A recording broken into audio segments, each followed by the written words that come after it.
BCS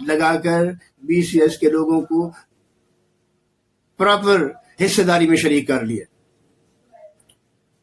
لیکن آپ تو اپنے بند ایئر کنڈیشنڈ کمرے میں سب بچے کی رپورٹ دیکھ کر بہت خوش ہوتے ہیں.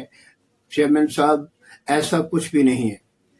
اس کے بعد ہم اگر انکروچمنٹ کی طرف آئیں تو انکروچمنٹ کے اہلکاران انسپیکٹرز اپنی موجودگی میں انکروچمنٹ کرواتے ہیں، اپنی موجودگی میں انکروچمنٹ کرواتے ہیں، اور ٹوپی ڈرامہ آپریشن کے دوران آنکھیں بند کر کے، دانستہ آنکھیں بند کر کے ایک نبینے کا کردار ادا کرتے ہیں. اور یہ کردار مافیاز کی اشیرباد کے لیے ہوتا ہے. آپریشن کے ٹھیک 2 گھنٹے بعد یہ مافیا، یہ انکروچمنٹ مافیا پوری شدت کے ساتھ، اس سے بھی زیادہ شدت کے ساتھ اپنے تجاوزات کھڑے کر دیتا ہے، جس سے عوام کے لیے عذاب پیدا ہوتا ہے. چیئرمین صاحب اس وقت DME کی ڈائریکٹرز محترمہ انم فاطمہ بہت اچھا کام کر رہی ہے، اس میں کوئی شک نہیں. لیکن یہ بدعنوان عملہ جو اس کی سبارڈینیشن میں کام کرتا ہے، وہ ان کی آنکھوں میں بھی مٹی ڈالنے کی کوشش کر رہا ہے.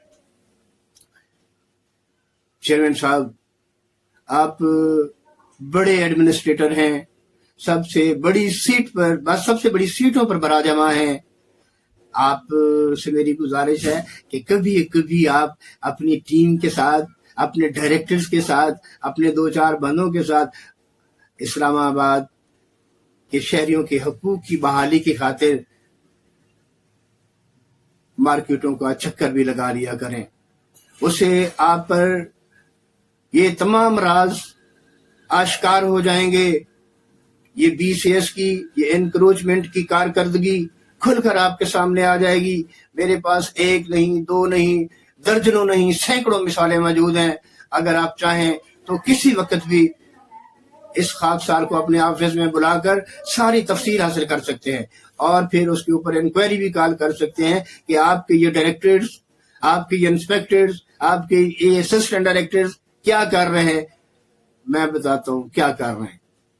چیئرمین صاحب یہ شاہی مرغن کھانے، مہمانوں کی خاطر تواضع اور نقد کیش ان کی شاید مجبوری بن چکا ہے، اور اس مجبوری کے تحت یہ ایک خاموش تماشائی کا کردار ادا کر رہے ہیں. ایسا نہیں ہونا چاہیے. عوامی حقوق کدھر ہیں؟ عوامی حقوق کون بحال کرے گا؟ اور وفاقی دارالحکومت اسلام آباد میں اگر شہریوں کے حقوق بحال نہیں ہوتے تو پاکستان کے تمام بسنے والے کہاں سے، کیسے اپنے حقوق حاصل کریں گے؟ چیئرمین صاحب یہ صرف CDA کیپٹل ڈیولپمنٹ اتھارٹی کے تمام شعبوں پر صرف سوالیہ نشانات نہیں ہیں، بلکہ یہ لمحات فکریہ ہیں. اگر ایک DME کے ڈائریکٹر اتنا اچھا کام کر سکتی ہے جو آج تک کوئی ڈائریکٹر نہیں کر سکا، تو باقی شعبوں کے ڈائریکٹرز، باقی شعبوں کے اہلکاران، باقی شعبوں کے کارکنان، باقی شعبوں کے ممبران، باقی شعبوں کے DGs، ڈائریکٹرز کیوں آنکھیں بند کر کے بیٹھے؟ یہ کیوں بھول گئے کہ وہ وفاقی دارالحکومت اسلام آباد کے ملازم ہیں، وہاں سے تنخواہیں، بڑی بڑی تنخواہیں اور مرات موصول کرتے ہیں، مگر انہوں نے اپنے فرائض منصبی کو پس پشت ڈال دیا. اس میں خاص طور پر، ذاتی طور پر سخت الفاظ میں مذمت کرتا ہوں، اور آپ سے گزارش بھی کرتا ہوں کہ آپ ان تمام معاملات کو بڑی دور اندیشی اور قریبی انویسٹیگیشن کے ساتھ دیکھیں. سارے راز افشاں ہو جائیں گے، سارے راز آشکار ہو جائیں گے. یہ چھوٹی چیزیں ہیں، یہ سب سے چھوٹی وائلیشنز ہیں جو میں آپ کے سامنے پیش کر رہا ہوں.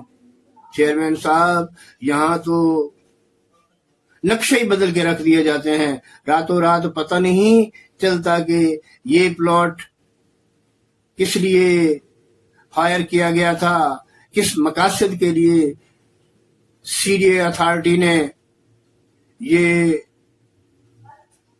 کسی پولیس پر دیا تھا, اور اس صاحب نے اس پلاٹ کا کیا حشر کیا.